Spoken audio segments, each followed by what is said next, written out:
Salve, galera. Sejam bem-vindos a mais um podcast aqui na Apologética Luterana.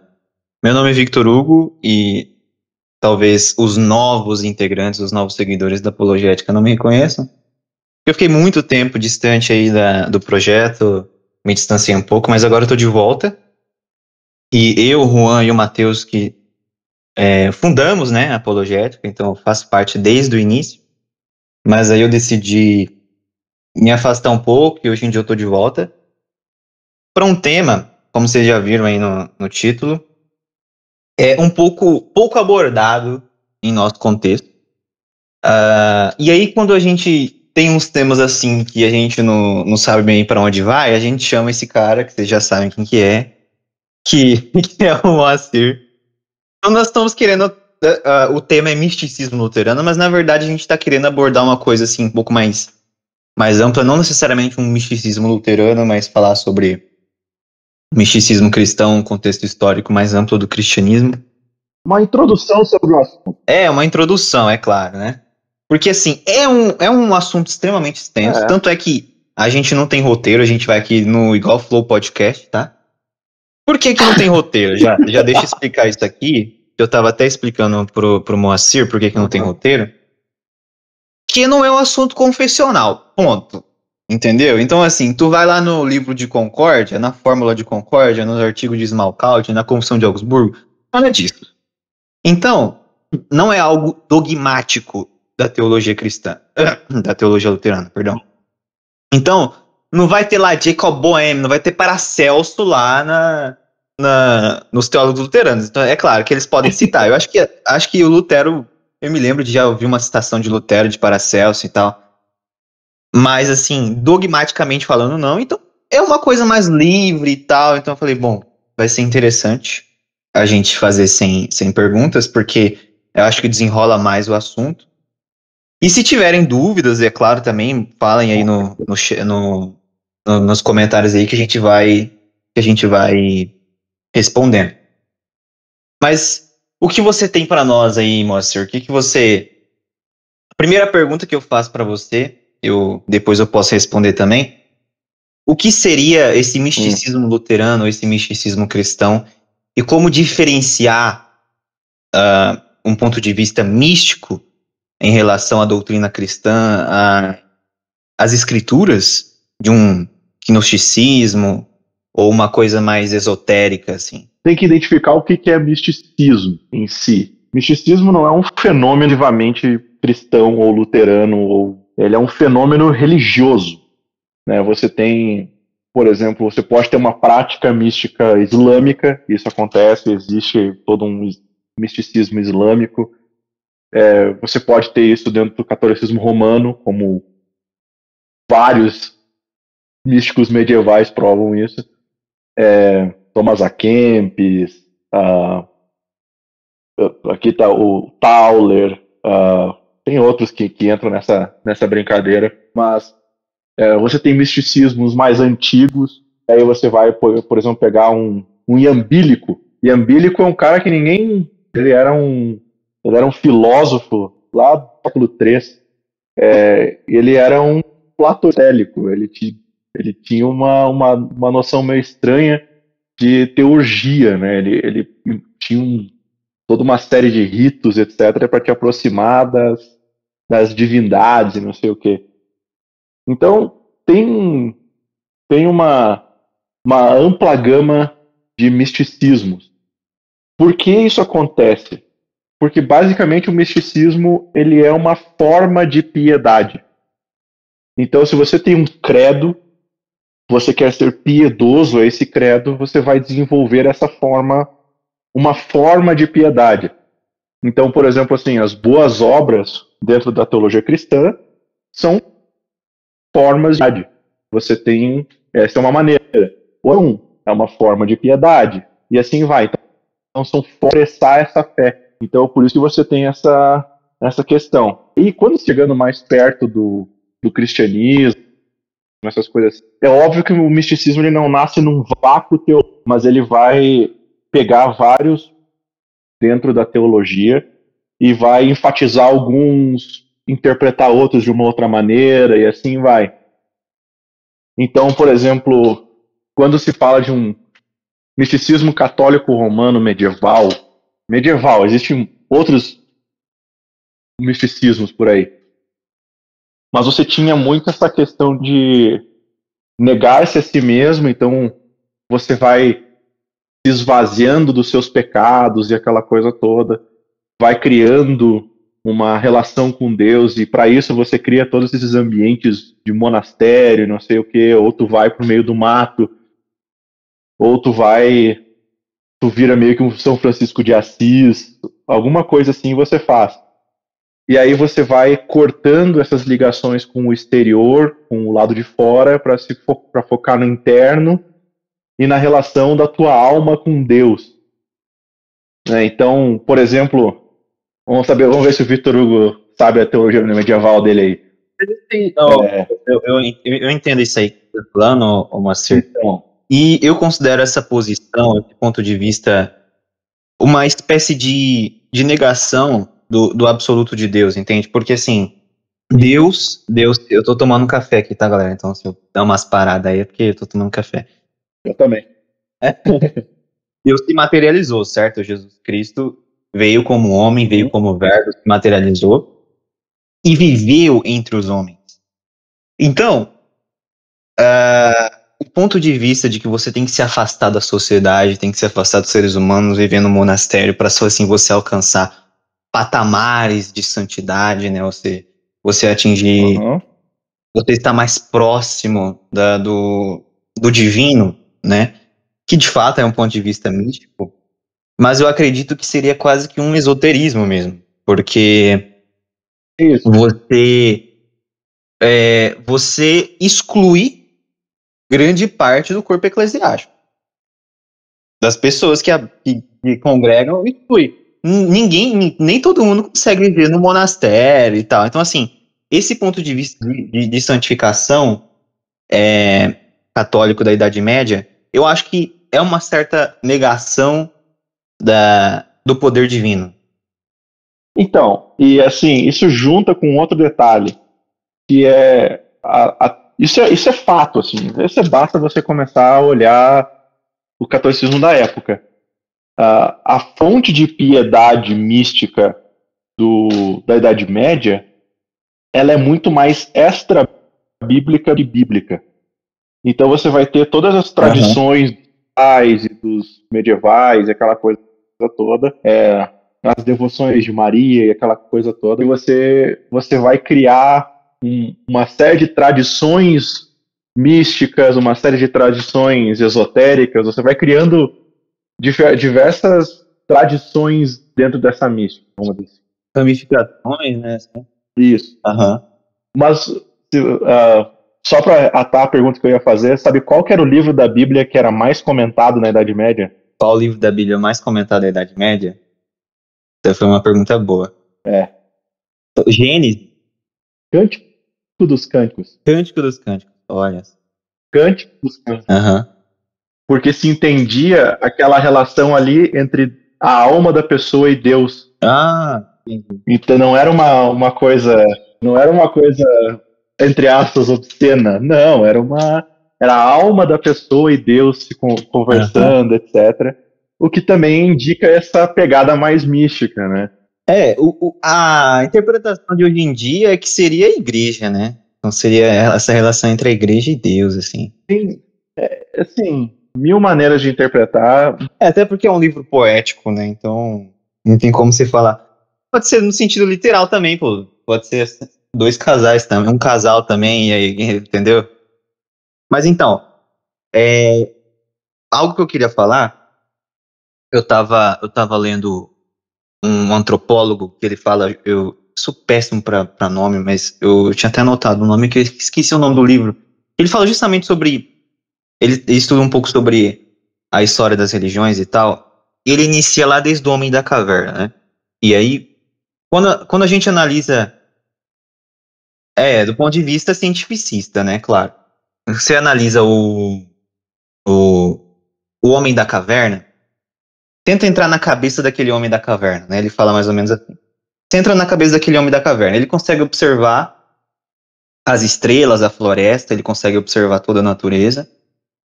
E ele se assusta diante disso porque ele percebe que ele é muito pequeno, né? Principalmente quando chega a noite, ele vê aquele céu todo estrelado, infinito, que ele não consegue ver aonde vai, onde começa, onde termina, né? E ele vai se deitar e ele ouve barulhos estranhos de animais que ele não conhece durante a noite. Então, ao passo que é um homem corajoso, porque ele vai todo dia de manhã buscar a caça para sua família, ele também é um homem medroso, porque ele tem muitas dúvidas em relação ao meio que o cerca.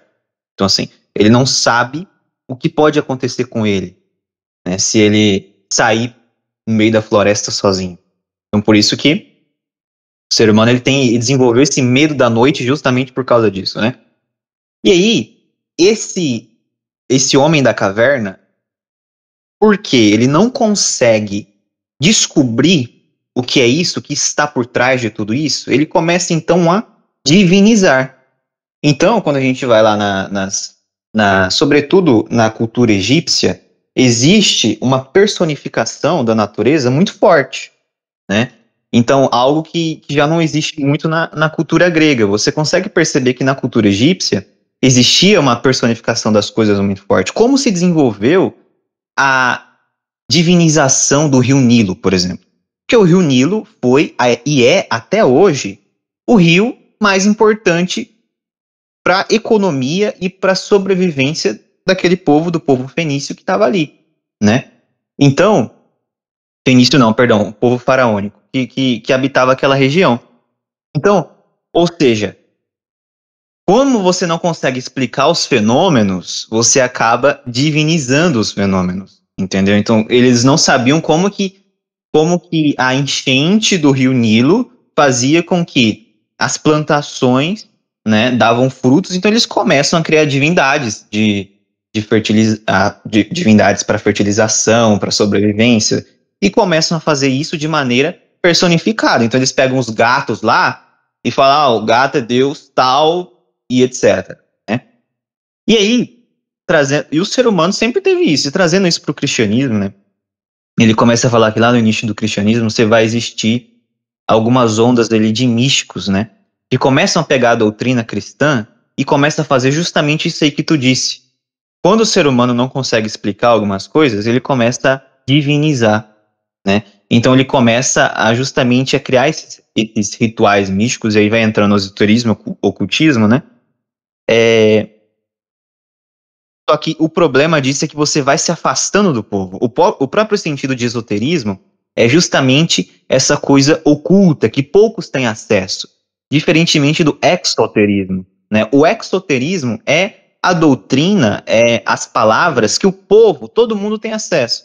A Bíblia é um livro exotérico. Se tu lê a Bíblia ali, hoje em dia qualquer um tem uma Bíblia em casa. Até quem não é cristão, até quem é ateu tem uma Bíblia em casa. Então, ou seja, exotérico é uma religião, é uma doutrina que as pessoas conseguem compreender, ter acesso, estudar, etc. O esotérico é uma coisa específica, é um nicho muito específico, né? Então, se tu faz parte de um grupo esotérico, é um grupo mais fechado de estudos e tal. Isso vai se desenvolvendo porque o ser humano ele parece que tem esse desejo inato de exclusividade, né? Eu quero ser exclusivo. Né? Então começam a se criar os monastérios, começam a se criar os grupos intelectuais de estudo. Eu quero ser diferente, né? E vai se desenvolvendo justamente essas tradições místicas. Eu sou especial pra caramba. Deus olha pra mim e fala, meu Deus, esse aí é a maior criação que eu já fiz. Mamãe disse que eu sou especial. Exato, eu sou filho do dono, né? Não, quando eu chegar no céu, minha coroa vai ser diferente, né?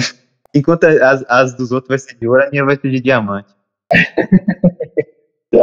Como é que é? Deus é dono do mundo. Não sou dono do mundo, mas eu sou filho do dono, né? Aquela famosa frase de caminhão. Aí você começa a perceber que o desenvolvimento desse misticismo luterano, misticismo cristão, que vai culminar no luteranismo, a gente vai falar sobre isso, é uma coisa que existe, é um fenômeno que existe em todas as religiões. Se tu pegar o islamismo, existe a parte esotérica do islamismo.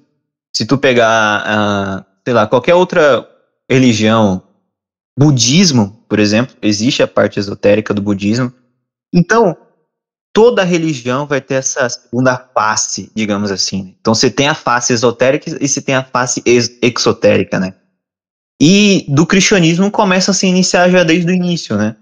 Talvez a primeira tentativa disso seria o gnosticismo, né? O que você acha sobre isso? Não sei, aqui vamos lá, vamos revisar algumas coisas do começo, assim, né? Deixa eu só fazer um parênteses aqui, né? A gente já começou a tocar em várias coisas que definem o que é um misticismo. Misticismo e esoterismo são conceitos diferentes, mas são bem próximos, né? Mas a gente definiu já que é uma forma de piedade, ela vai te eliminar dessa relação, ela vai te abolir dessa relação mais exterior com o mundo, com outras comunidades, etc. Ela vai fazer uma comunidade menor, senão uma coisa 100% individual, e ela vai sempre te fazer olhar para dentro, para a tua piedade pessoal, para definir a tua relação com o divino, vamos dizer assim. O problema que a gente encontra no cristianismo é o seguinte: para quem está lendo assim meio por cima a escritura pela primeira vez e tal, você vai ver Jesus Cristo, por exemplo, falando no Evangelho de Mateus, em Mateus 24, ele vai dizer assim: o que vos digo em secreto, gritem dos telhados. Né? Nada vos ensinei que não fosse em secreto, que fosse secreto. Nada vos ensinei que fosse secreto. Então, Jesus, ele ensina tudo abertamente. Né? Ele tem o seu momento de ensino para os discípulos e tal, como aparece ali em Mateus 13, as parábolas para os discípulos, mas nada disso. Bem, o fato de que a explicação das parábolas escrito num evangelho sinótico já mostra que o negócio não era tão secreto. Então, o fato de ter a explicação lá em Mateus 13 já mostra que essa explicação já não era tão secreta. Só que quando você chega para um cara tipo Paulo e você começa a ler as epístolas paulinas e você vê ele lá em Coríntios falando que ele foi arrebatado ao terceiro céu, tu já começa a ficar assim: tá, o que está acontecendo aqui? Né? A mesma coisa com João, no Apocalipse de João, sabe? Tipo, ele começa lá em Patmos e tem uma visão, sabe? Então, assim, e ele é levado até o céu e abre a porta do céu, é aquela coisa toda. Numa primeira leitura, isso parecem ser coisas que não estão em harmonia. Só que quando a gente pega e estuda um pouquinho mais a profundidade da escritura, tu vê que Paulo, por exemplo, quando ele tinha Paulo era um apóstolo, você não é. Esse é o primeiro ponto que a gente tem que definir aqui. Paulo viu Paulo estava na rua de Damasco lá, apareceu Jesus na cara dele e falou assim: Saulo, pegue. Né? Então ele teve a sua experiência não tão assim, né? Ele caiu de um cavalo no final das contas. Paulo visitou o céu, então eu também posso. E aí vai tentando. Quer fazer uns ritual para tentar visitar o céu, entendeu? Exatamente. Não, pô. Cara, Paulo tinha o 0800 do Espírito Santo. Não, tinha um número privado, né? Literalmente. Fala várias vezes que ele ora por dias e dias e dias. Deus, bicho, tinha no gancho com o Espírito Santo. Então, o Pétlo, quando ele fala sobre o espinho na carne dele, ele vai dizer assim: eu orei por Deus por muito tempo. E ele, não vou te curar. Sabe? Então, assim, ele tinha essa autoridade espiritual.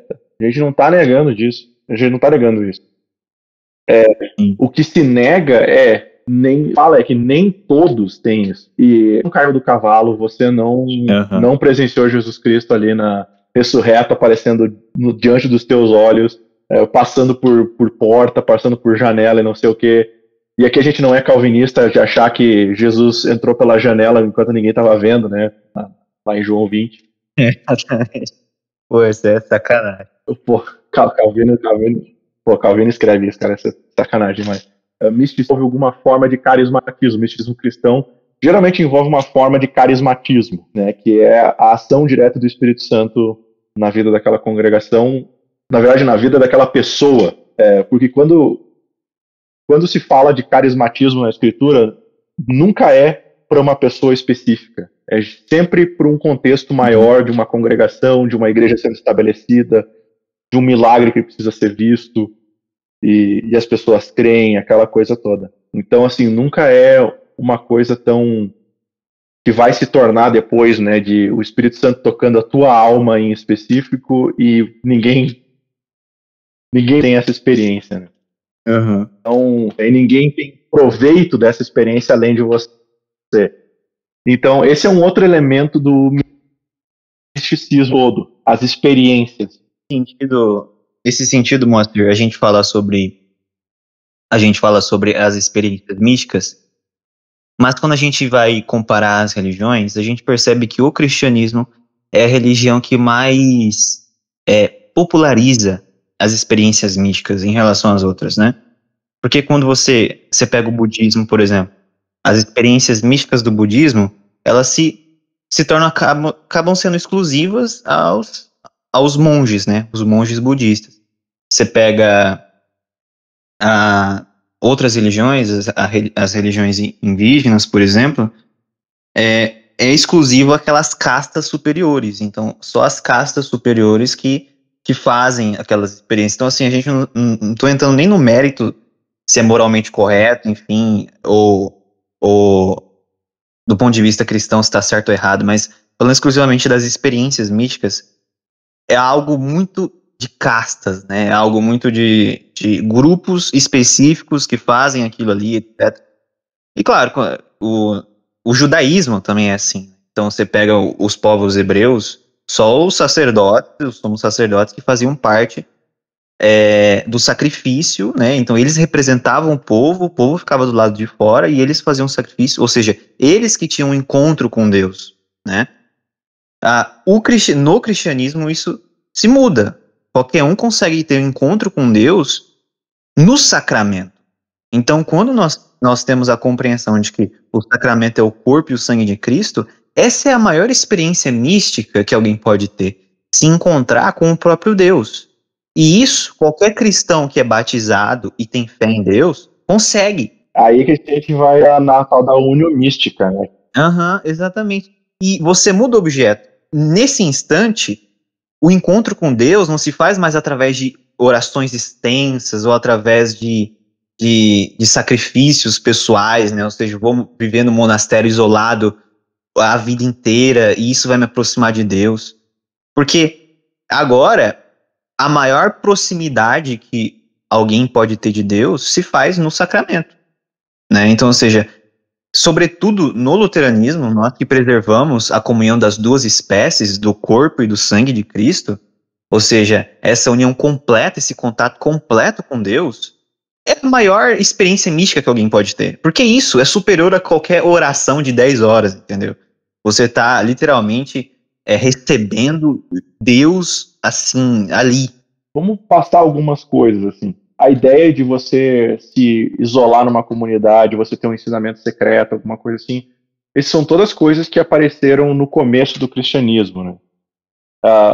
Só que, se você for perceber, o misticismo ele acaba se tornando sempre uma coisa meio popular, assim, uma teologia meio popular. E isso não é estranho até mesmo no começo da igreja cristã, especialmente depois do cessar das perseguições, né, e você começa a ter o movimento de monastérios. As pessoas começam a fazer uma Olimpíada de piedade, né? Já que você não pode mais morrer como um mártir, você começa a ter essas Olimpíadas de piedade. E dentro das categorias de piedade que você tem jejum, oração, um ascetismo, né? Você começa o que acontece a partir desse momento é um processo de vilificação do mundo e em busca de uma santidade num pequeno grupo. E isso fica cada vez mais forte à medida em que o Império Romano começa a decair cada vez mais, e aí você tem a queda do Império Romano, dissolução do Império Romano, aí você tem um monte de bárbaro andando por tudo que é lado, você tem o surgimento dos muçulmanos. Quando os muçulmanos surgem, aí tem uma renovação dessas Olimpíadas de piedade, porque agora você tem que provar que você é mais piedoso do que o cara que jejua por 40 dias no Ramadã, e que ora 5 vezes por dia. Pois é. Vamos disputar com os muçulmanos agora. Exatamente. Já, o começo, se você pega a Didaquê, por exemplo, a Didaquê vai ter essas Olimpíadas de piedade com os judeus. Os judeus jejuam no sábado e na terça-feira. A gente vai jejuar na quarta e no domingo. Uhum. Não, e ele escolhe os dias da semana, né? Tipo assim, galera, tem que ser só quarta, hein? Não pode ser terça. Verdade. Cara, é genial. E aí que começa a entrar esses negócios. Por quê? Quando você tem uma experiência mística, agora você é mais santo do que o outro. Uhum. E aí o pessoal começa a se isolar no deserto e aquela coisa toda. E aqui eu não estou criticando a teologia dos pais do deserto, aquela coisa toda. Eles são filhos dos contextos deles, né? Então, assim, eu não vou dar uma de hipócrita aqui e falar que eu nunca faria a mesma coisa se eu estivesse na pele deles, né? Tem que lembrar que isso aqui são 1.600 anos dividindo a gente e eles, assim, cara, 1.600 anos. Até hoje, se eu pudesse fazer isso aí, eu fazia, entendeu? Mas, assim, tem uma diferença muito grande de contextual, né? Se a gente está falando dessa questão, se a gente é para criticar alguma coisa, se a gente vai criticar alguma coisa, a gente tem que perceber assim, essas Olimpíadas de piedade, aquela coisa toda. Você tem casos, por exemplo, como que o Concílio de Nicéia começa a ficar preocupado com isso também, né? Do pessoal, dos homens se tornando, né, se castrando para evitar desejos da. Então, o Concílio de Nicéia proíbe, assim, não, você não vai ocupar o ministério. Primeiros livros a ser traduzidos, orientais a ser traduzido para latim é de Santo Antão de Atanásio. Ele é traduzido durante Atanásio ainda, para o latim. Então, assim, e a vida de Santo Antão, tu sabe que é basicamente uma lenda dos santos que conta Antão e como ele era santo. Exato.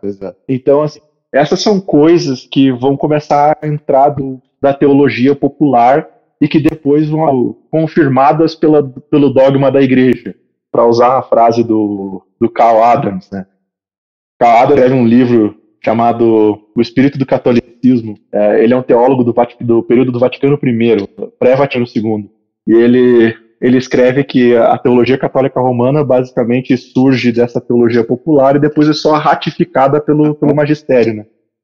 Então, assim, você vê o surgimento dessa teologia popular e aí você vai começar a ter problemas. Talvez um dos problemas mais relevantes é justamente o conceito de pecado.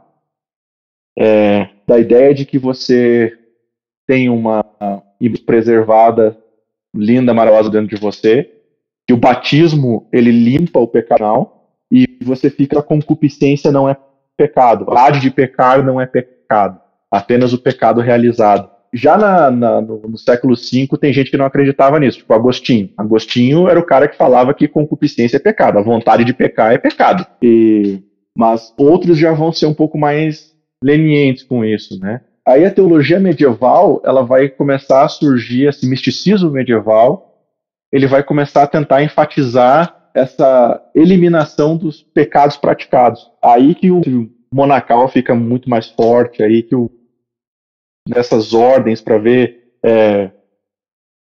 vai andar descalço ou vai andar com sapato? Isso vai influenciar a tua piedade.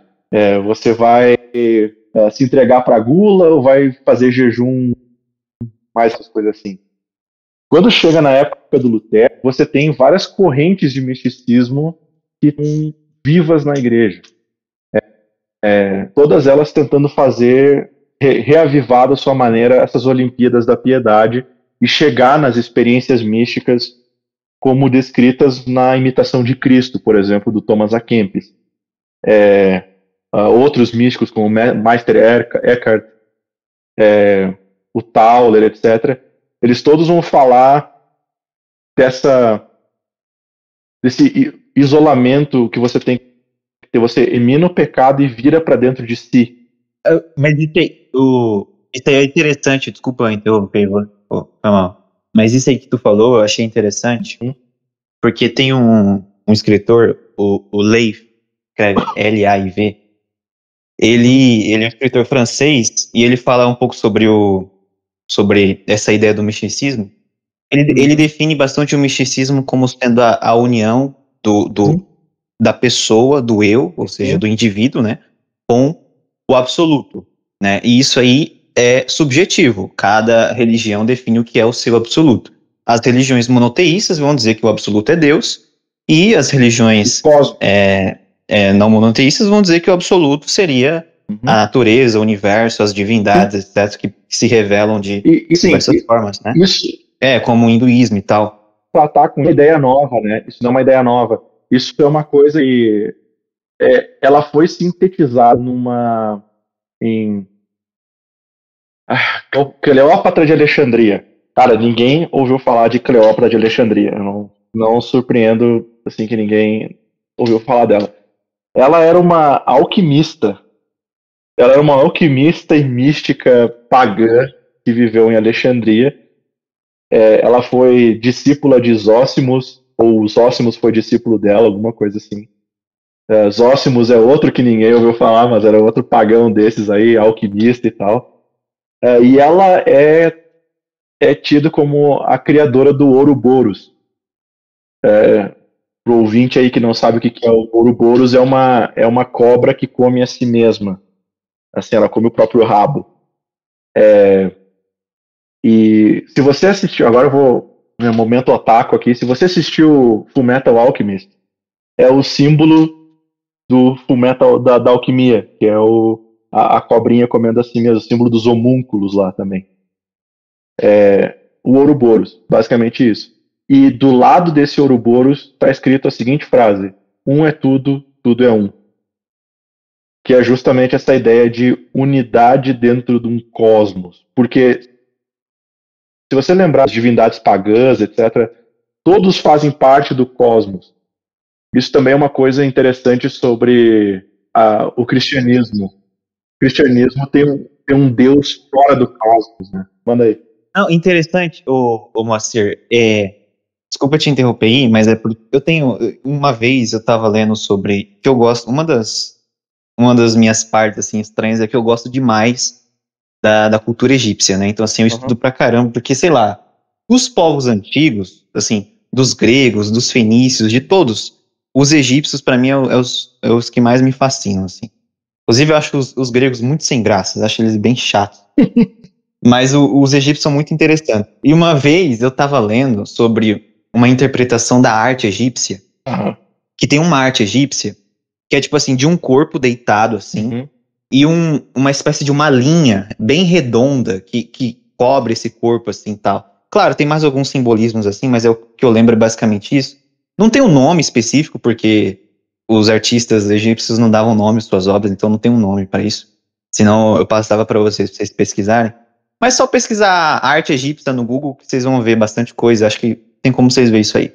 E a interpretação em cima dessa obra seria justamente isso. Ou seja, que nós estamos dentro desse cosmos, né? Ou seja, o demiurgo que rege nós, assim. Claro, eles não tinham essa noção de demiurgo, né? Mas é esse corpo que está dentro desse cosmos que reflete o que está em cima. Quando você vai estudar o esoterismo, tem o Kaibailon. O Kaibailon é essa espécie de base para o hermetismo, né? E uma das leis do Kaibailon, ele diz assim, tudo que está em cima está embaixo, né? É a lei da correspondência. E isso se reflete em todas as culturas antigas, basicamente, elas vão ensinar essa mesma coisa. Quando você pega Platão, por exemplo, ele vai explicar isso de uma forma diferente no mundo das ideias, por exemplo. Ou seja, que aqui o mundo visível é o imperfeito do mundo das ideias, que é perfeito. Então, os egípcios também tinham essa noção de correspondência, né? Que nós, seres humanos visíveis, fazemos parte desse cosmos, desse universo que une tanto o visível quanto o invisível. Só que, claro, nós somos essa parte imperfeita, né? E aí justamente que vem essa parte de você se unir com o absoluto, de você se unir com esse cosmos. Porque aí o ser humano, ele vai dar vai tentar um movimento espiritual, de certa forma, para justamente esse mundo, né? Esse mundo onde as coisas são perfeitas, esse plano astral, né? Então, o ser humano vai querer justamente ter contato com essa espiritualidade, assim, né, que ele não conhece. Isso aí vai ter um nome posterior chamado alquimia espiritual, né? E é um fenômeno, curiosamente, que é muito pós-reforma. Ele não aparece tanto da reforma, por causa do Paracelso. Mas chegar neles, assim, a continuar ali com a Cleópatra, coisa assim. O que é o cosmos dentro de uma visão mais pagã? Cosmos é o tudo. Eles chamam quanto também, né? O total, a totalidade. O cosmos ele é como as coisas se apresentam, tanto invisíveis quanto as visíveis, espiritual, e assim vai. E essa ordem, ela tem níveis de pureza. A alquimia surge justamente numa ideia de unificação dos elementos para que você chegue em elementos mais das ordens mais elevadas do cosmos, né? E essa ideia de você tentar buscar o ouro. O alquimista quer fazer ouro, porque o ouro é tido como um mais puro, digamos assim, um dos materiais mais puros, junto com e outras coisas assim. E aí, esse tipo de... Isso também é uma coisa muito clássica de misticismos em geral, que é uma ideia de progressão numa escala de pureza. Se você for ver o misticismo medieval, que a gente estava falando agora há pouco, é justamente sobre isso. Mas vamos pegar um cara completamente pagão, que é o Iambílicos, né? O Iambílicos, ele é um cara que acreditava na chamada grande harmonia. Grande harmonia é quando você defende que não há conflitos entre Aristóteles, Platão e Pitágoras. Então, ele basicamente entende que cada uma dessas um pedaço dessa ordem do cosmos. E você tinha toda uma série de práticas ritualísticas e de purificação e lavagens e não sei o que. Tu tinha um monte de práticas para você atingir purezas maiores e invocar presenças mais altas do cosmos. E se você ia, quando morria, tua alma saía do teu corpo, talvez você fosse para um lado mais alto do cosmos, coisas assim. E isso é uma coisa que pouca gente sabe, mas era a filosofia preferida de Juliano Apóstata, que era o imperador, e logo depois ali do Constantino e do filho dele, que vai dizer assim, quer saber, o cristianismo não está com nada, pagão, porque meu tio é pagão, e a gente se resolver aí. Isso aí essa era do Juliano Apóstata. Estudou com Gregório de Nazir, outros caras assim. E ele preferia a filosofia de Ambílicos. Por quê? Porque Ambílicos apresentava um sistema religioso exotérico que trazia uma renovação do paganismo, vamos dizer assim. Só que ninguém gostava, nem os próprios pagãos não gostavam daquilo ali, porque era uma coisa meio voada para eles, assim, porque ela era muito ética. Então você não tinha as devassidades, os pecados abertos de suruba e essas coisas assim, que você teria num tempo mais pagão, mais Baco, assim, né? Nessa pegada mais Apolo e Baco. Já era um paganismo mais intelectualizado, né? Vamos para usar a piada do Brasil, seria um paganismo mais Faria Limer, assim, sabe? Mais elitizado. Então, essa acabou o religão. Basicamente, ele não era da Umbanda, ele era da maçonaria. Então, tem diferença, né? Isso, era mais chique.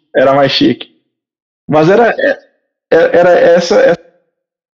essa pegada. Você vê por trás disso daí a ideia de purificação. Quando a gente volta para um misticismo mais medieval, é justamente essa ideia também de escalas de purificação. Você vai chegando cada vez mais perto dessa divindade. Só que aí a diferença agora é que Deus não está no cosmos, ele entrou no cosmos, sim, ele interage com o cosmos, mas ele não está no cosmos, ele está acima do cosmos. Ele está acima desse mundo criado, né? Essa é a ideia do cristianismo. Isso é, Evangelho de João, galera, João 1, 1 a 17, tá lá. Então, assim, só, tá na escritura, né? E eu acho que essa é a principal diferença, Master, essa é a principal diferença da doutrina cristã para o esoterismo cristão, assim, porque no esoterismo cristão, sobretudo o Jacob Boehme vai dizer que esse absoluto, já entrando um pouquinho assim, pulando um pouquinho de Paracelso, que a gente ia falar sobre ele, mas assim, só dando uma pincelada, que esse absoluto do cosmos seria Deus, né? Aí, quem lê isso aí fala, certo, né? Tipo, Deus é o absoluto do cosmos, tudo bem, não tem nada de errado. Só que a questão é que Deus não faz parte do cosmos, né? Ou seja, Deus, o cosmos, ele provém do próprio Deus, não faz parte, mas é subsequente a Deus. Senão o cosmos seria Deus, né? Exatamente. Então, senão, as próprias leis do cosmos regeria Deus. Maior que Deus. Não pode, e nem estar nivelado a Deus. Deus precisa estar maior que isso. Exatamente. Você vê essas escalas de purificação, etc. E cada um tinha mais ou menos a sua pegada, né? Sobre como chegar nessa absoluto, quais práticas fazer, como trabalhar esse absoluto, né? E um dos favoritos de Lutero era o Tauler, a tal da teologia germânica. O Tauler, ele pegava e falava sobre a negação de si para o preenchimento do divino, né? E como é que você negava a si? Confessando pecados. No final das contas, essa era uma das maneiras mais fáceis de você fazer isso. Você lembrava de um pecado, você tentava eliminar o pecado que existe dentro de você. E agora você entende, por exemplo, o sofrimento de Lutero de querer confessar todos os pecados dele. Porque Lutero, de um lado, tinha aquela coisa do Agostinho falando que o desejo de pecar é pecado, e do outro você tinha o Tauler dizendo que você tinha que confessar os pecados e negar-se a si mesmo para que você elimine o pecado dentro de você, para que Deus habite com plenitude, aquela coisa toda assim. Então você tem os lados aqui, né? Parênteses, assim, eu estou citando Tauler assim, de uma maneira bem levando em consideração o contexto da época, coisa toda. Não é necessariamente restando a linha que o Tauler está falando. Não, é uma pegada geral. Deixa eu deixar que o Lutero, que isso é importante. O Lutero vai agravar. O Lutero,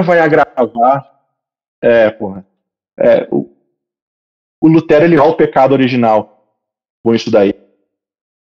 Até tem as histórias, né, de que o pessoal evitava Lutero, né? Eles viam Lutero indo pro confessionário, eles já saíam direto assim, né? Porque Lutero ficava se confessando por horas e horas e horas.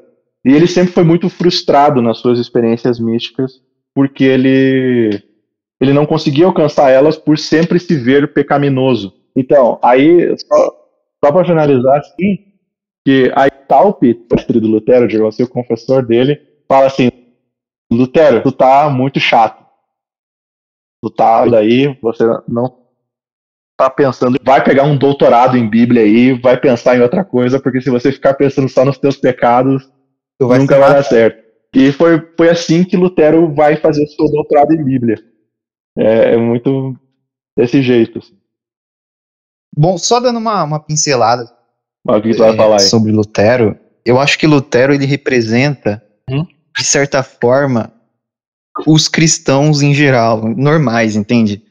Porque Lutero é esse personagem histórico muito importante dentro da história cristã, que vai dizer, então galera, nem todo cristão piedoso vai ter experiência mística, tá? Nem todo nem todo cristão piedoso vai ter visões como a Hildegard teve, como Paulo teve, e vários pais da igreja, entendeu? Então, assim, existia-se uma noção de que, meu Deus, então, se eu sou extremamente piedoso, então eu tenho que ver Deus a todo instante, eu tenho que ser que nem Enoque, tenho que andar do lado de Deus, né? E justamente essa confusão mental do Lutero, de que, puta merda, eu oro 10 horas por dia e ainda não vi Deus até hoje, o que tá acontecendo comigo? Eu tô em pecado, cara, eu tô... essa confusão é, às vezes, confusão que muitas pessoas têm, que é um pensamento que tem reacendido um pouco dentro do próprio pentecostalismo, né? Então, assim, se aquelas pessoas que têm visões ou que têm profecias, elas são consideradas espiritualmente mais elevadas do que aquelas pessoas que não têm, por exemplo, né?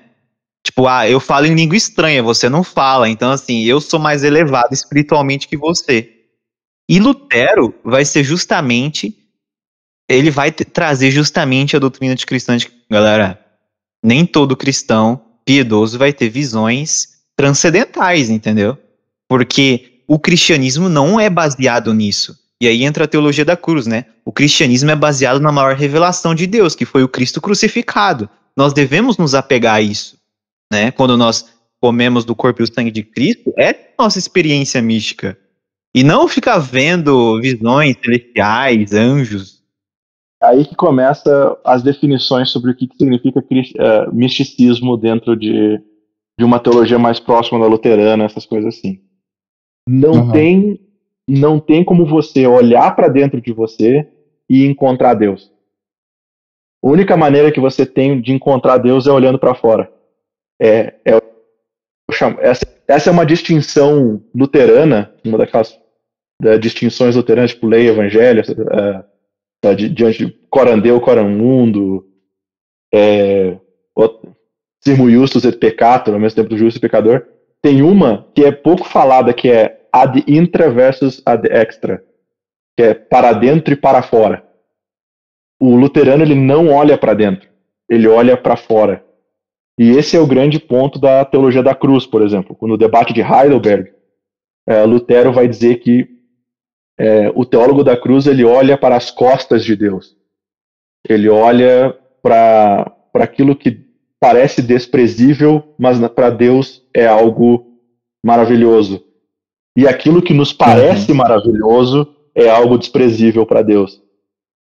E essa dinâmica entra aí. Então, se a gente começa a olhar muito para dentro de nós, isso é uma coisa que é tratada no debate de Heidelberg, inclusive. Quando você começa a acumular essas boas obras pela sua própria arrogância, o que isso daí é? Teologia da glória. Você está querendo a glória externa. Você não está olhando para o Cristo sofredor e tal. E é por isso, Master, que qualquer tipo de... E é por isso que qualquer tipo de espécie de esoterismo não frutifica, na verdade, dentro da teologia luterana, como frutifica na católica, por exemplo. Cara, você tem vários exemplos de gnósticos e esotéricos, assim, católicos, entendeu? Acho que o principal deles talvez seja o Guénon, que depois vai e se converte ao islamismo.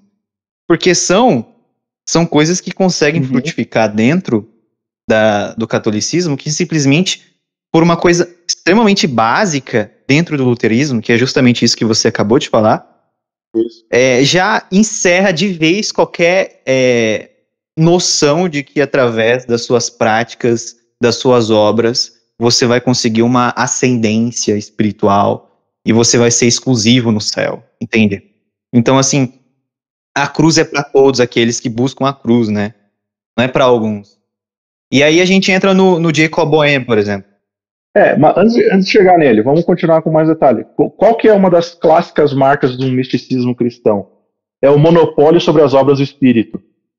Então, geralmente, isso se chamaria misticismo espiritual, que era muito defendido pelos entusiastas, né? De que o Espírito Santo age diretamente sem isso na pessoa.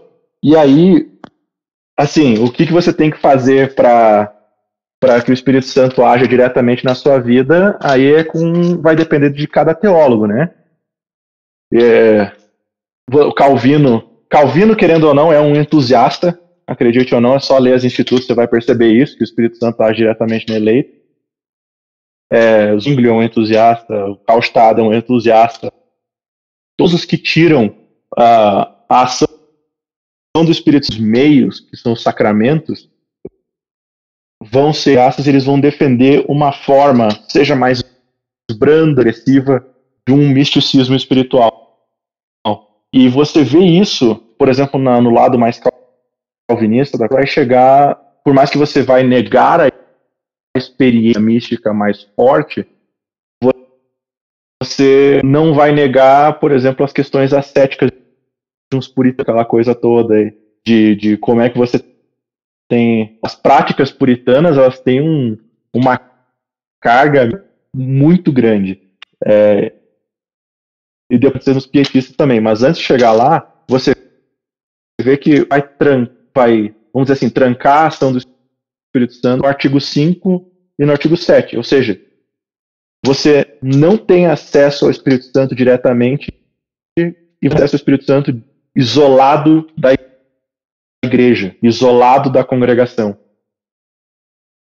O acesso ao Espírito Santo nos sacramentos. Você vai estar na comunidade da fé, você vai estar recebendo os sacramentos, batismo, Santa Ceia, o Evangelho sendo pregado a você. E essas são as únicas maneiras que você vai ter acesso ao Espírito Santo como meio de ação. Isso exclui qualquer possibilidade dessa união com o absoluto, assim, digamos assim, através da gnose, né? O gnosticismo não tem parte nisso. Isso. É uma eliminação desse adira. Exatamente. É uma eliminação da parte interior. De você não adianta você buscar Deus dentro de você. Se você quer buscar Deus, você tem que buscar fora de você. Onde Ele quer estar, como a gente diria, né? E Deus disse que Ele quer estar nos sacramentos e na palavra dele proclamada, onde 2 ou 3 estiverem reunidos, lá eu estarei, aquela coisa toda. E é a partir disso que você vai ter uma habitação do Espírito Santo dentro de você, da Trindade dentro de você, aquela coisa toda, que é uma coisa falada no Evangelho de João, né, de que eu estou em vocês em mim, aquela coisa toda do ramo e da videira, aquela coisa toda. Mas está vendo que é uma coisa muito mais, vamos dizer assim, quase banal. É uma coisa banana, uma coisa muito menos extraordinária, uma coisa muito mais ordinária, simples, né? Muito comum. Isso. E o que se diz sobre os catecismos de Lutero, né? Que você tira o sacramento do mosteiro e coloca no meio da cozinha, né? Sim. Você traz essa santificação para todas as níveis de vida, né? Você perde esse aspecto de Olimpíada da piedade, que é tão criticado na Confissão de Augsburgo, por exemplo, né, no artigo de distinção de comidas e da missa, essas coisas assim. Então, você é forçado a ver do lado de fora e não ver para dentro, né? Isso é talvez o grande diferencial da coisa. E é assim que os luteranos no começo vão lidar com isso. Numa certa altura do caminho, veio uma tal de uma teoria da justificação, o osiandrismo. O Osiander, ele acreditava a justificação acontecia porque Jesus Cristo habita dentro de você. E de uma maneira ou outra, na medida em que você progride na santificação, esse Jesus Cristo vai ficando mais forte dentro de você. E aí ele usava de interpretações do tipo, já não sou eu quem vivo, mas Cristo vive em mim, aquela coisa toda, para dar uma noção completamente maluca de justificação. Isso é rebatido no artigo 4 da Fórmula de Concórdia sobre justificação, que é a divindade de Cristo. Na verdade, mais específico a divindade de Cristo dentro de você que vai ficar diante de Deus, né? Tinha uns que falavam que era a humanidade de Cristo que te justificava, é o único que tinha uma teoria estranha da justificação. Você diziam que era um de Cristo que habita dentro de você, que te justificava. Tem uma questão sobre a obediência de Cristo também toda. Mas o que isso abriu brecha? E aqui com Paracelso. Isso abriu para uma teologia meio cabalística, assim, a teoria de que Osiander pegou essas ideias meio da cabala. Outros dizem que foi Paracelso e sua alquimia que influenciou Osiander. Aí tem que ler Osiander com mais profundidade para descobrir isso daí. Mas basicamente o Paracelso, que é um cara da mística, ele é um luterano, ele é um suíço. Voltando à minha referência otaku aqui, se você assistiu Fullmetal Alchemist, você sabe que um dos personagens é o von Hohenheim, é o nome do Paracelso. O nome do Paracelso é gigante, é Andreas Theophrastus Bombastus von Hohenheim. O Paracelso, o nome dele é gigantesco. Só Paracelso mesmo, tá louco. Exato. Theophrastus Bombastus von Hohenheim. Alguma coisa Aureolus para... Não, eu achei o nome dele aqui. Olha, vou tentar ler o nome dele. Philippus Aureolus Theophrastus Bombastus von Hohenheim. Tá louco, irmão. Philippus Aureolus Theophrastus Bombastus von Hohenheim. Ele é famosíssimo, um dos caras mais influentes no pensamento, desde medicina. Ele é um cara que vai jogar na lixeira Aristóteles e a ideia dos humores, por exemplo, que na medicina ele é o revolucionário da medicina moderna. Sócrates, né, que vai falar sobre a teoria dos 4 humores, né? Isso, Sócrates. Ele vai jogar um monte desse cara clássico no lixo, porque ele gosta da ideia experimental, ele gostava de fazer as coisas ali como é que a coisa ia se desenrolando. Ele é o segundo autor mais prolífico do século XVI. Ele só escreveu menos que Lutero. Então, assim... louco. Cara. Exato, exatamente. É muita coisa. E ele escrevia num dialeto alemão da Suíça. Então, assim, mais um que... Mas ele tinha essa questão também da alquimia espiritual, de que, vou atando de novo aquela coisa lá atrás, né, de que você consegue, por processos místicos, de prática e essas coisas assim, você consegue chegar num nível mais superior da divindade até a plenitude de Cristo habitando dentro de você. E isso é meio exótico. É que ele também faz muito, o Paracelso, o Master, ele faz muito também essa leitura, porque ele, acima de tudo, ele era um astrólogo, né?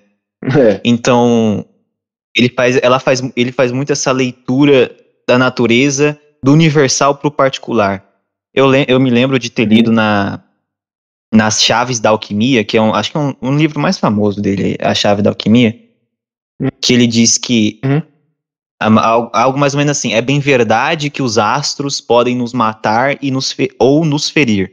Isso é uma ideia astrológica, né? Do conceito dos astros.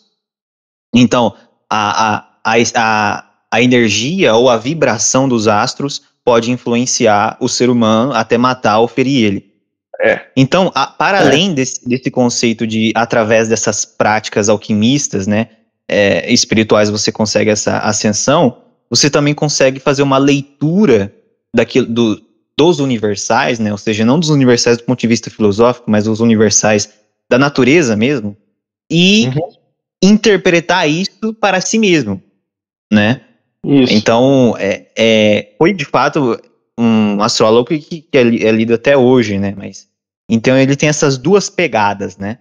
Tem essa pegada de conseguir interpretar a realidade de certa forma e também de tentar trazer isso para você. Você usa isso a seu favor, né? E isso tem uma ideia muito interessante, que é a revelação de Deus no cosmos, né? Então, dentro do cristianismo, essa é a desculpa para se usar astrologia naquela época. De que Deus também está na história. E naquele contexto ali, tipo assim, 70% dos cristãos eram meio que astrólogos. Então, era uma coisa assim, quase emancipada. É uma coisa que ninguém fala, né? Mas assim, se você quiser um humanista de respeito, aquela coisa toda, qual que era vamos usar a palavra mística, qual que era a ideia por detrás dessas coisas? Deus se comunica através. Ele comunica sua vontade através da criação. E aí você tem uma infinidade de textos bíblicos que querem usar isso, desde o sol regredindo lá em Isaías até Deus controla do mundo, as estações do ano, aquela coisa toda. Então você tem uma justificativas para fazer isso. E acreditava numa coisa muito simples, que era a natureza não é só um meio de comunicação de Deus para, mas as coisas da natureza, os astros e outros elementos influem, eles têm uma força. Talvez essa seja a melhor influência. É uma força, tem uma força deles. E esse tipo de linguagem você vê até em Newton. Assim. Newton é, querendo ou não, um alquimista, ele é meio esotérico, e ele vai falar dessas forças, né? Gravidade sendo uma delas. A força de um astro, por exemplo, a força de um objeto. O Newton, ele está só pensando medir. A revolução de Newton, ela é simples. Ele está só medindo aquilo que todo mundo já meio que tinha na cabeça, que era os astros exercem forças. É isso, ele está medindo, cara. Só, eu queria fazer um adendo. Eu me lembro de quando eu estava lendo um pouquinho sobre ele, que ele é algo que o Boehme também faz, que é um místico luterano, mas a gente vai falar dele depois. Mas falando especificamente do Paracelso, ele divide a natureza em formas, né? Então, ele vai dizer que os astros é um ente, a natureza é um ente, e cada um tem tem uma essência diferente, né? Por isso que a leitura que nós fazemos da natureza, por exemplo, não deve ser a mesma que a gente faz dos astros, né? Porque se são essências diferentes, os fenômenos também vai ser diferente. A causa que provém deles também vai ser diferente no indivíduo, né? Então, de certa forma não. Isso é uma espécie de humanismo, porque você volta todo o universo para o ser humano. Então, a causa de tudo isso... Perdão, a causa não. A consequência de tudo isso vai atingir a quem? Nossa, a galera nós que tá aqui embaixo aqui e tal, a gente que vai ser atingido. Então, essa busca pela pedra filosofal, né, dos alquimistas, na realidade é de tentar situar o ser humano em toda a criação, né, de compreender a essência do ser humano e a atuação do ser humano na criação, né? Ou seja, se todas as coisas têm uma forma e têm uma essência, cada um é o seu ente, quem é o ente, qual é a essência do ser humano, qual é a atuação do ser humano na criação? Então, essa busca por essa alquimia vai ser justamente nessa leitura da realidade e tentar situar o ser humano, né? Ou seja, galera, o que a gente pode fazer em relação a isso, né? Por isso. Mas assim, o que eu posso falar sobre isso? Paracelso é uma maneira, e o isendrismo, essas coisas assim, é uma maneira de você ver misticismo posterior ao luteranismo. O isendrismo foi rejeitado pela forma de, ou seja, por tabela para a alquimia espiritual de Paracelso é também rejeitada, porque justamente o isendrismo foi rejeitado. E são algumas questões. Por exemplo, já no período da Reforma, existia um vocabulário usado pelos luteranos chamado uniomística. Uniomística não é misticismo. Uniomística, místico vem de mysterion. É uma união que você não sabe explicar. E ela é só um termo para falar sobre a habitação de Deus dentro de você, através dos meios da graça, Espírito Santo, conversão. É um termo meio guarda-chuva que junta assim as diferentes instâncias de Deus e você, se relacionando com você. No Espírito Santo, o próprio Jesus Cristo, quando 1, 2 estiverem reunidos. aquela coisa toda. Só que o problema de você ter um termo assim é que ele convida interpretações meio exóticas. E durante o século XVII, você vai ter o nascimento dos ortodoxos luteranos. Os ortodoxos luteranos, eles vão tentar resolver esse problema da união mística, sempre conectando ao sacramento, sempre conectando a palavra proclamada no culto, igreja, aquela coisa, você vive dentro da igreja.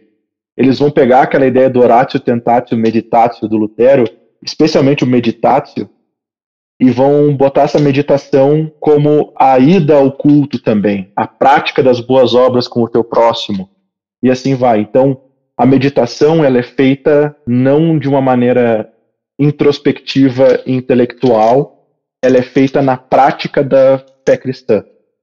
Essa é a ideia da meditatio que os ortodoxos vão desenvolver contra alguns desses caras que estavam usando meditatio para falar de uma introspecção e tentar encontrar Deus por dentro. Até que surge um cara chamado Johann Arndt, e ele escreve um livro chamado O Cristianismo Verdadeiro. E aí, se me permitem, eu vou ler uma frase do Arndt aqui. A frase é citada por Friedrich Kalb num livro chamado Theology of Worship, Teologia do Culto, no luteranismo do século XVII. Recomendo muito a leitura desse livro. E bem no último capítulo ele está discutindo o misticismo. E ele escreve assim: quando Johann Arndt ele une entrar para dentro de si, entre aspas, né? Entrar para dentro de si, sim, dentro de Deus, fecha aspas, essa é uma frase do Arndt. Arndt está buscando dentro de si, na natureza, o contato com o Arndt não quer dizer meramente a quieta meditação da alma, mas um constante esforço místico para entrar, para estar imerso em Deus. Como ele escreve, isso porque ele, Johann Tauler, frequentemente dizia que é dentro dos lugares mais profundos de uma pessoa que essa pessoa deve procurar, em estado puro, procurar e encontrar Deus e o seu reino. Isso significa que a Escritura Sagrada e a sua explicação correta, tratada externamente, precisam também ser encontradas nas ações e na verdades na profundeza do coração. Isso requer retirar-se para dentro das profundezas do próprio ser. E quanto mais nós nos retiramos desse mundo dentro de nós mesmos, mais nós entramos para Deus, para a nossa origem eterna. O que Arndt está esquecendo aqui? Pecado original. Você não fica olhando para dentro porque você vai só encontrar pecado. Ele está dizendo, você olha, ele está voltando para o misticismo do Tauler. Ele está voltando para o misticismo zero. E essa você conhece um pouco sobre Arndt, ele é o absolutismo. Ele vai, as pregações vão despertar um tal de, fugiu o nome do criador do pietismo, Philip Spener, vai despertar o tal do Sr. Spener, e o Sr. Spener vai estar muito descontente com o estado do cristianismo, da sua igreja, etc. Porque discutindo muita coisa lá em cima, confissões, ortodoxia, isso não importa. O que importa é se alguém é verdadeiramente cristão. Claro, ele está num contexto de Guerra dos 30 anos, né, em que toda essa confessionalidade levou a uma guerra que matou 2/3 da Europa. Mas ele fala assim, a gente tem que passar menos tempo pensando nisso e mais tempo na nossa piedade. E aí que começa a teologia popular ficar cheio desses misticismos e tal. E ele vai criar pequenos grupos do que outros. Logo, esses pequenos grupos vão começar a chutar os pastores deles ou se isolar num ascetismo. O sacramento, isso assim, são consequências do pietismo, não quer dizer que o Spener negava os sacramentos, por exemplo. Mas os pietistas vão começar a ver a Santa Ceia como uma coisa não tão importante, porque o Espírito Santo também está na palavra. Então você tem que ler a Bíblia muitas vezes, e através daquela leitura da Escritura, o Espírito Santo vai agir em você. Então tem uma deturpação dos meios dessa união mística, né? Aí depois vai ter a ideia do sacerdócio geral de todos os crentes, de que todo mundo é sacerdote, todo mundo pode meio que interceder, e aí eles começam a fazer os seus próprios de vez em quando. Então, e aqui entra uma coisa importante, se querem saber como é que era dentro de uma comunidade pietista daquela época, tem um filme muito bom chamado A Festa de Babette. A Festa de Babette é um filme dinamarquês que está dentro de uma comunidade pietista do século XVII. Século XVIII, sendo mais específico. E você vai ver exatamente isso que eu estou falando. Exatamente isso que eu estou falando. E porque o filme é baseado também em relatos daqueles que viveram, né, os diários e relatos históricos. Então, era daquele jeito que era vivido. Então, os pietistas eles vão começar a ter uma coisa muito mais mística do que os ortodoxos luteranos, sendo que os ortodoxos luteranos de vez em quando eram acusados de serem místicos, uma coisa interessante. E essa abertura pietista para o misticismo vai influenciar muita gente. E aí a gente começa a entrar num Sr. Bem da vida e todos esses caras posteriores a isso. Esse é como a gente chega num misticismo luterano, vamos dizer assim. É através dos pietistas, geralmente. E como que isso vai se desenvolver? Você vai ter o pietismo? Qual vai ser o desenvolvimento do pietismo, essa influência dentro da igreja luterana? Até quais patamares o pietismo vai atingir? Você tem que entender que o pietismo ele é uma grande expansão missionária do luteranismo. Então os pietistas vão ir até a Índia, pietistas vão ir até o Japão, pietistas vão ir para os Estados Unidos, vão vir para o Brasil, vão ir na Dinamarca, vão ir para a África, vão vir para a África. Eu estou atualmente, a Maccaneesos foi formada por pietistas, né, por pregadores pietistas. Então, assim, só que, claro, nem todos eles tinham essa coisa mística mais forte. Eles eram, no final das contas, bastante legalistas. Existia essa questão de ascetismo, pureza, você tentar se manter sem pecado, aquela coisa toda.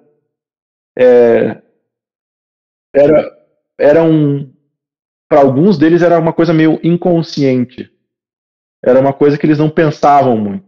Enquanto outros, como o Johann Arndt e o Spener e outros dos cabeças do pietismo, esses sim pensavam em coisas assim. Então varia muito, assim, você vai ter que ver quem são os líderes de cada canto. Por exemplo, você vai vamos pegar a OCMS aqui, né? A OCMS, ela foi formada por um grupo pietista muito forte, né? Mas ao mesmo tempo eles eram um grupo muito confessional. Então eles não gostavam de prática mística alguma. Eles não deixavam esse tipo de brecha, assim. A mesma coisa com os luteranos que foram para o Brasil. Os luteranos que foram para o Brasil também não gostavam muito disso. Só que, dependendo de outros lugares, pessoal mais de Dinamarca, mais norte da Europa, ali já era uma outra experiência, né? E tudo isso você vai ter que... A única maneira de você conhecer que tipo de pietismo você está lidando é com a literatura deles. Uma coisa que os pietistas fizeram foi escrever devocionários. Cara, se você lê os devocionários dos pietistas, você vai ver exatamente onde eles estão nessa escala de piedade, vamos dizer assim, nessa escala de experiências. Você vai ter gente bem mais mística e você vai ter gente só mais perto de um puritanismo. Assim. Você tem essa coisa de que você tem que ser santo. Ser de santos como eu sou santo, né? É aquela noção ali. Então, dentro do luteranismo, não é mais difícil você começar a peneirar o que é uma experiência mística, o que é um misticismo pietista, de um simples pietismo e fazer boas obras e ser santo. Entendeu? Porque nem todos estavam querendo a experiência mística. E esse é mais ou menos porque quando você volta para a ideia do Lutero, da teologia luterana confessional, você varre toda a oportunidade de experiência mística para baixo do tapete.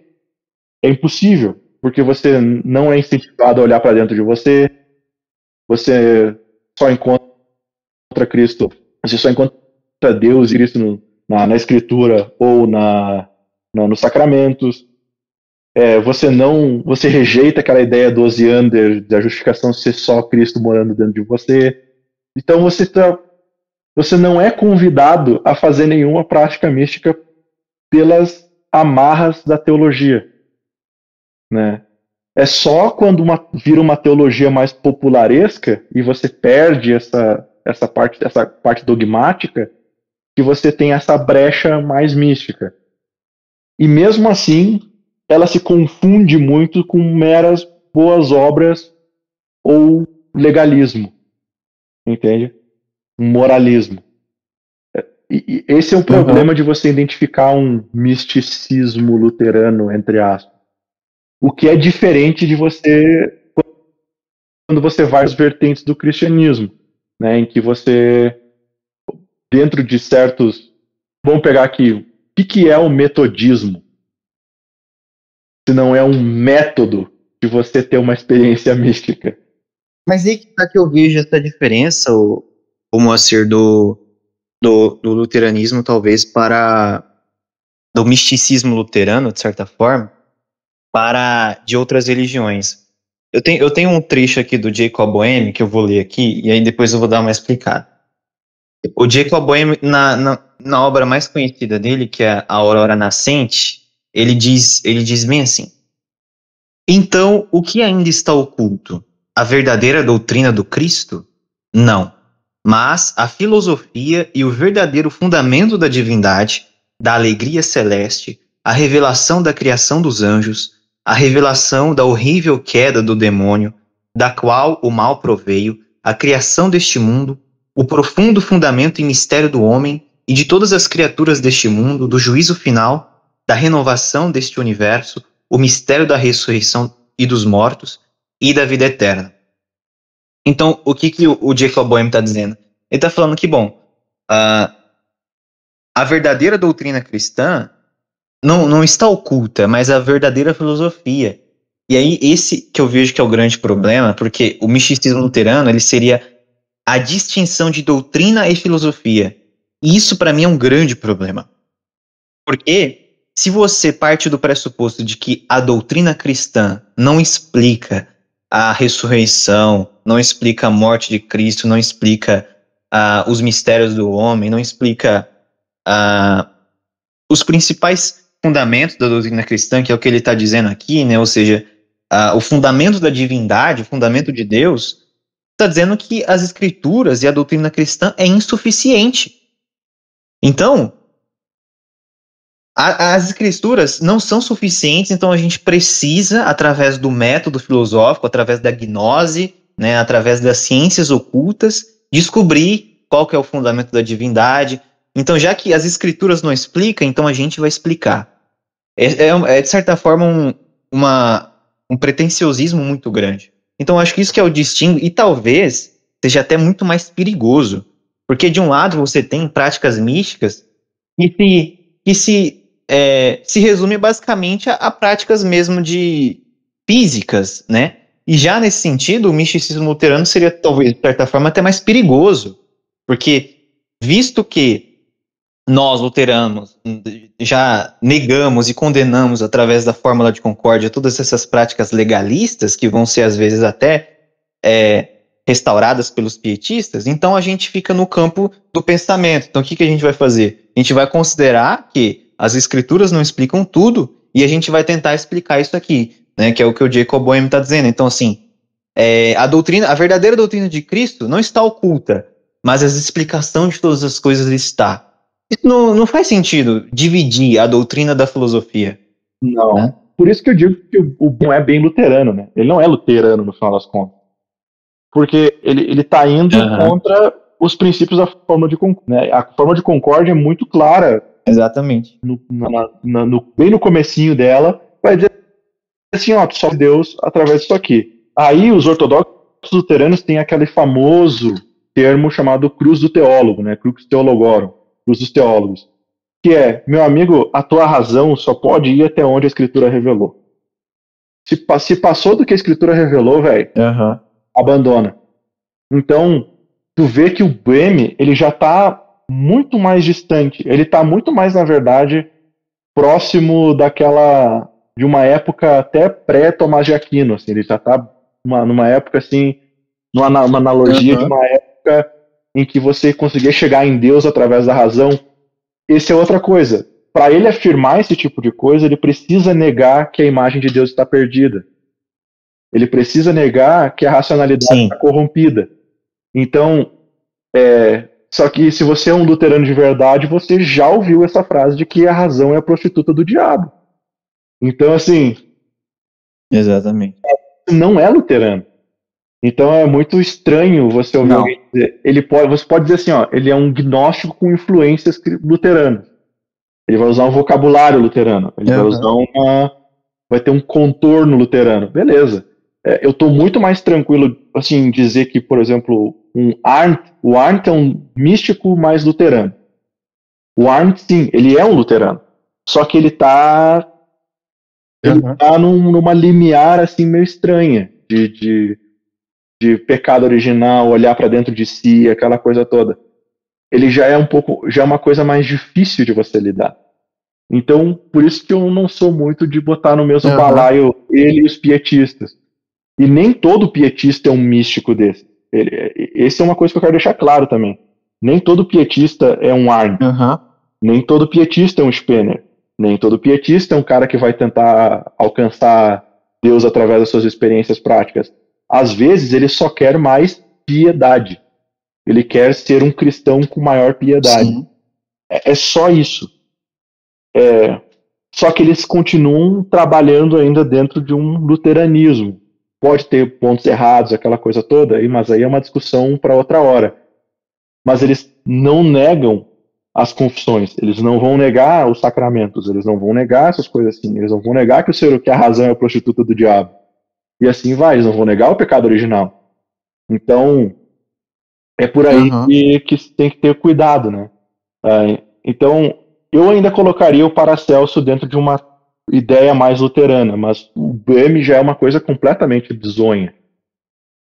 Já é uma aberração. Beira não, né? Gnosticismo mesmo. Lá na Aurora Nascente, no 9º capítulo, quem quiser ler aí, eu só recomendo ler o Boehme para quem já tem bastante noção da doutrina luterana. E não vá tomar ele como verdade, né? Não tomemos ele como verdade. Quem não tem muita noção da doutrina luterana não lê muito, mas quem quiser ler depois, tem PDF na internet aí, eu até mando, posso colocar na descrição do vídeo aí, quem quiser um link pro Drive. No 9º capítulo ele vai fazer categorias espirituais, então ele vai categorizar a essência de Deus, a essência dos anjos, a essência do ser humano, ele vai fazer essas categorias assim, sabe? Cara, a gente não falou muito de gnosticismo agora. Isso, exatamente. Não, eu acho que a gente tem que fazer, né? Mas a gente pode falar sobre isso outra hora. Por que a gente não pode fazer um podcast sobre gnosticismo posteriormente?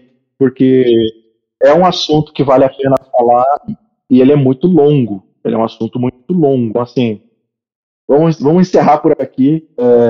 Se alguém tem dúvidas sobre misticismo, assim, eu vou ver se eu separo uma bibliografia, vou botar nos comentários aí na descrição do vídeo.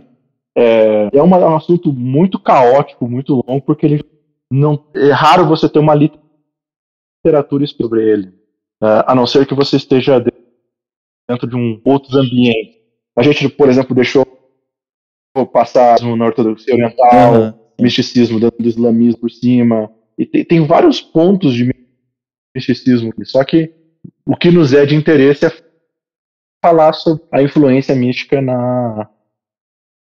naquilo que nos é mais próximo, né?